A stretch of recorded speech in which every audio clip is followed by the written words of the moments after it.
Sénateur Harder. Merci, Madame la Présidente. Je prends la parole aujourd'hui de côté à mes collègues partout en cette enceinte pour parler de la journée de l'ourson témoin. Le 10 mai sera le 10e anniversaire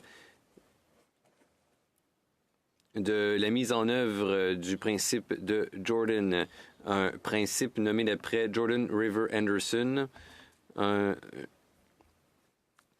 un jeune homme autochtone, un jeune homme qui a passé toute sa vie dans des hôpitaux parce que, bon, il est décédé à l'âge de 5 ans et pendant toute sa vie, les gouvernements se sont chamaillés pour savoir qui devait payer la note. Son histoire rappelle les préjudices qui se produisent lorsqu'on priorise le processus au détriment du bien-être d'un enfant. Le principe de Jordan vise à s'assurer que les enfants des Premières Nations peuvent avoir accès aux services dont ils ont besoin, qu'il s'agisse de services sociaux, culturels, d'éducation ou de services de la santé, sans qu'il y ait perturbation par des différents juridictionnels. C'est dans le fond un engagement à l'effet qu'un enfant prime tout.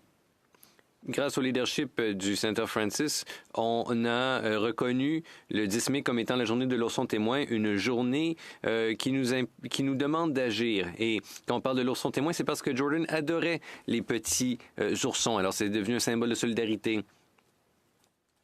Mais ce n'est pas une journée qui porte que sur le souvenir ou le symbolisme. C'est un appel à l'action qui nous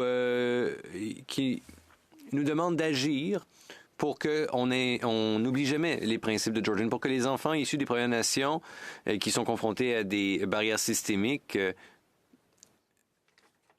puissent ne pas en pâtir. Des changements récents du fédéral qui réduisent l'accessibilité, en plus de l'arriéré, font en sorte que ce sont les enfants qui payent la note.